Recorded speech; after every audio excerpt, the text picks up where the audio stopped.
When we feel like we have to do something, it's like we're being forced to do it by someone or something else. But when we get to do things, we're making a choice. Framing things as a choice is not only freeing, but it's more accurate than saying, I have to. We do have choices constantly everywhere in our lives.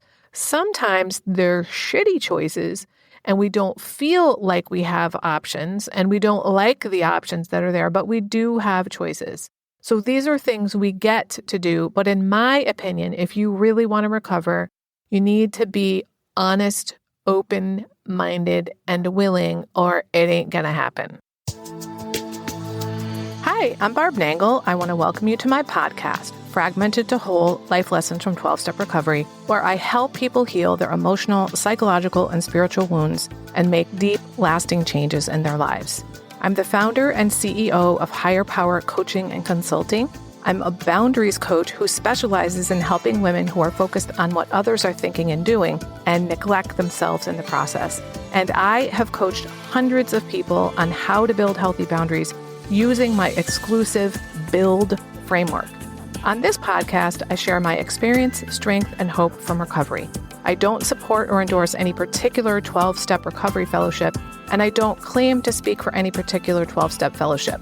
I also don't believe that 12-step recovery is the only way to recover. You might need additional help. I'm an avid beachcomber who collects sea glass, shells, wood, and stones. I am a formerly closeted fan of the Hallmark Channel, especially the Christmas movies. Hello, Christmas in July. I wear fingerless gloves from September to June because my hands are always cold, so I have about 15 pairs. And I get a huge kick out of counting how many days, weeks, and months there are until my birthday or Christmas at completely random times of the year. My hope is that you'll find my words concretely helpful in improving your life, whether you're in recovery or not. If you like what you've heard on this episode, please screenshot it and share it on your social media and tag me at Higher Power Coaching.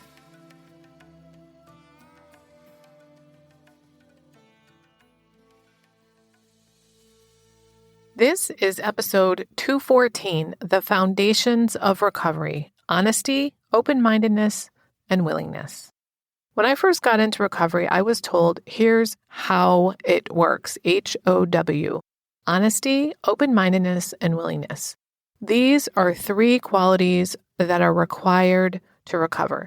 My sponsor said, if you're not honest with me, then I can't help you. You've got to be open-minded to the idea that there are things you don't know and willing to do things you've never done before.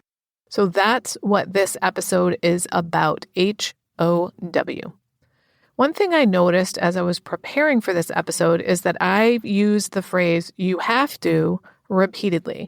I'm going to leave that language here, but want to make a note of something that I very frequently remind myself and even more frequently remind my clients and sponsees, and that's that we don't have to do anything. We get to do things. That distinction is really important because when we feel like we have to do something, it's like we're being forced to do it by someone or something else.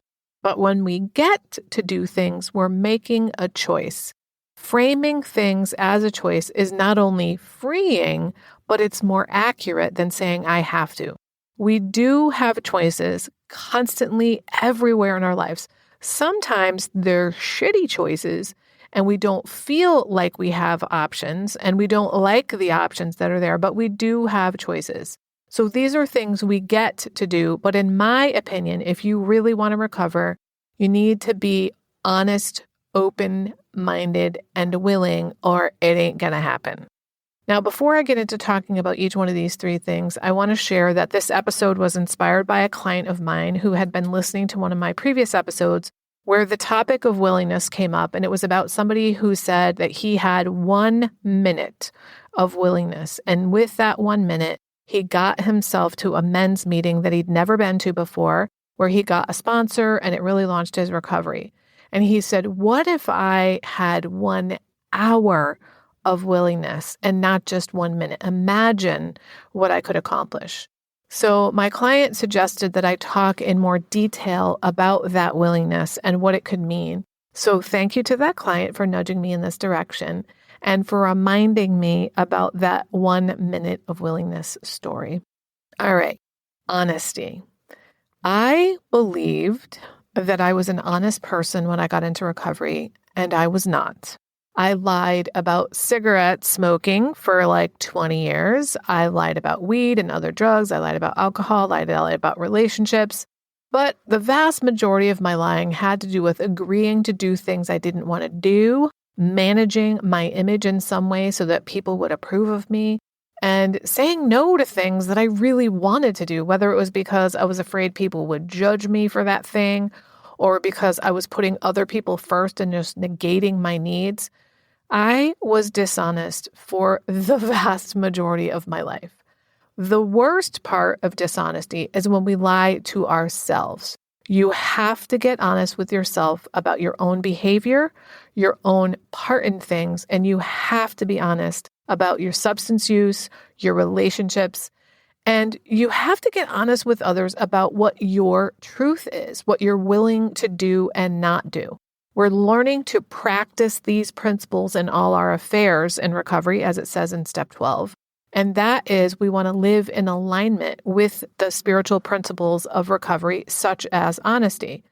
So we don't lie about anything, all of our affairs. So we don't lie about things like our age, our weight, how long we've been doing something, or whether we've done something, or whether we've not done something. And you cannot lie to your higher power because higher power knows the truth is already out there, whether you're going to share it or not. So you might as well get in alignment with the truth. And I mean, I suppose you can lie to your higher power, but there's no point because the truth is. For me personally, honesty is the foundation of my recovery. I still have the impulse to lie sometimes. I just don't anymore. And that impulse has decreased massively over time. It will be next to impossible for you to recover if you're not honest. In fact, the big book says that those who cannot recover are naturally incapable of grasping and developing a manner of living which demands rigorous honesty. All right, open-mindedness. When it comes to open-mindedness, we have to be open to new ideas, like that there is something we don't know, something we haven't tried, that there are solutions out there. When we get into recovery and we hear other people's stories, we hear that they are like us or they used to be like us. And so we can see very clearly that their lives have improved drastically. We have to be open-minded to the idea that there is some kind of solution for our problem that we just don't know about. So if we hear something in recovery that sounds ridiculous or like it's too much work, we have to be open-minded to the idea that maybe there's something there. Maybe there's something new that I need to try, a new idea. Or the idea that other people are not the problem, or that we're not supposed to have a problem-free life. And maybe that's part of our problem, is we've thought we were supposed to have a problem-free life. As they say, minds are like parachutes. They only work when open. If your life isn't working for you, then something has to change. And typically, it's what you think or believe. Sometimes we're not even aware of what we believe because we've believed it for so long that it feels like what is. It feels like the truth. So you have to be willing to examine the things you've believed to be true. I believed I was honest. I truly believed that if my romantic partners would just change their ways, then I would have had healthy relationships. Those were beliefs I knew that I had. What I didn't know I believed was that I was responsible for all the good things happening in my relationships. Though I consciously believed all the bad things were due to my partners, I didn't realize that I subconsciously believed I was responsible for all the good things. I also believed that there shouldn't be traffic on the highway, at least when I was driving. And that was why I got so fucking pissed off all the time when I was driving. What I thought was that I got pissed off at the traffic, but as I got into recovery and started being able to examine my beliefs much more deeply, I could see that it was my belief about traffic that was the problem. So clearly, I had to be open-minded to explore what was going on in my head so that I could change my mind, because it's ridiculous to think there should not be traffic on the highway when I'm driving because highways were built for traffic. All right, willingness. It is my opinion that if you have willingness plus a higher power, then you can literally accomplish anything. Now, to be clear, there's a difference between wanting something and being willing to do something, willing to do the work to get it.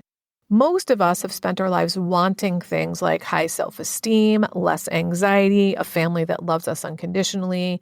Maybe we've wanted to be able to eat all the food we want without gaining weight or having health effects, or we want to drink all the booze and do all the drugs without any of the repercussions. We want people to know what we want without asking. We want people to change into the kind of person we want them to be and to give us the kind of love we think we deserve. And in recovery, we learn we have to work on our willingness, not our wantingness.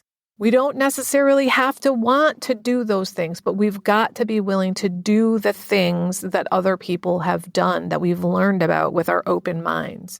So we have to become willing to do things we haven't done before. We don't have to want to do them. We just have to be willing. And we have to be willing to put ourselves and our recovery first, to focus on ourselves and what we are doing or not doing, not what other people are doing or not doing, because we're the only ones that we can control. If we're not willing, then we can become willing to ask for willingness from our higher power. I was told that when I say the third step prayer and pray to turn my will and my life over to God, what that means is I'm turning my thoughts over to God. That's my will. And I want God's thoughts to be my thoughts, or I want God to guide my thinking. And when I'm turning my life over to God, that's my behavior. When I ask to be shown God's will for me and the power to carry that out, that means I want God to provide my thoughts and I want God to guide my behavior. And I need the power to do the thing I've become willing to do. It also means becoming willing to explore whether it's something that we believe that is not actually true, or that other people have answers that I haven't tried. Or maybe there's something that I've refused to try or refused to believe that I can become willing to try or willing to believe. So this willingness ties very closely to the open-mindedness. For example, maybe as a lifelong atheist or agnostic, you could explore whether there might actually be a higher power that loves you, but you have refused to accept it in the past because of your religious upbringing or because you saw a bunch of hypocrites. That was actually the case for me. I was agnostic until I was 37 years old because I just didn't see anything around me that made sense. And all the religious people I knew were a bunch of fucking hypocrites. And here I am now, deeply spiritual to the point where I named my business after my higher power. So ask yourself if you're willing to do things the people around you in recovery have done, or that is the people in recovery who have what you want. We may also become willing to take actions that we're inspired to take when we have thoughts that come out of nowhere, especially if there are thoughts unlike anything we've ever thought before. We become willing to follow those things, especially if we never allowed ourselves to do that before. So these three qualities seem to me to be the foundation of recovery: honesty, open-mindedness, and willingness. If you don't have them, then are you willing to seek them? That is the question. I was recently reminded by a friend that when I first started recovery, I didn't feel lovable. I almost can't believe that I used to feel that way, and that I kind of forgot something so profound, because I truly love myself now. And I want that for everybody. If you don't love yourself, there's literally nothing that can make up for that. I created something exclusively for my private clients since many of them don't love themselves. And I've now opened up my private vault to share it with up to 10 people individually. It's called the Self-Love Sprint. You'll grow to love yourself and truly feel worthy, so you can stop saying yes when you really want to say no, stop neglecting yourself and putting everyone else first, stop saying all kinds of nasty shit to yourself. That is not what people who love themselves and feel deserving do. You'll stop being afraid that others will think that you're selfish for taking time to care for yourself. This is also for you if you don't really know who you are because you've always been such a fucking chameleon. Go to higherpowercc.com/love sprint. Remember, I'm only offering 10 of these, so don't wait. If you like this podcast, and I'm guessing you did or you wouldn't still be listening, then you're gonna love the other things I have to offer. If you'd love pre-released podcast scripts and episodes before anyone else gets them, or if you'd love access to content from my private vault that I developed exclusively for my private clients, which is like having a work session with me without me actually being there, go to patreon.com/higherpowercoaching. There are 3 tiers ranging from as low as $4 up to $24 a month. You'll also love my weekly newsletter, Friday Fragments, which has content very similar to the podcast. You can check it out at fridayfragments.news. That's fridayfragments.news.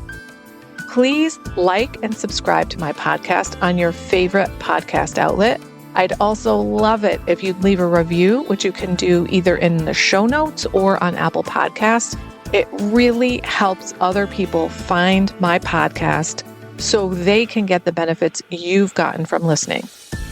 If someone came to mind when you listen to this particular episode, please share it with them. And my favorite place to hang out on social media is Instagram. I'm at Higher Power Coaching. Please DM me there. I'd love to hear what you got from this episode. I run group and private coaching programs on building healthy boundaries. Whether you need help with boundaries in your personal, professional, or romantic life, I can help. Head on over to barbchat.net, where you can hop onto my calendar for a free 30-minute Better Boundaries consultation. My ideal client is someone who is ripe for change. If that's you, I would love to work with you. My goal with all my work is to help you make lasting changes in your life like I've made deep, lasting changes in my life. Remember, it's never too late to recover. No one is beyond hope, and healing is possible. Thanks for listening.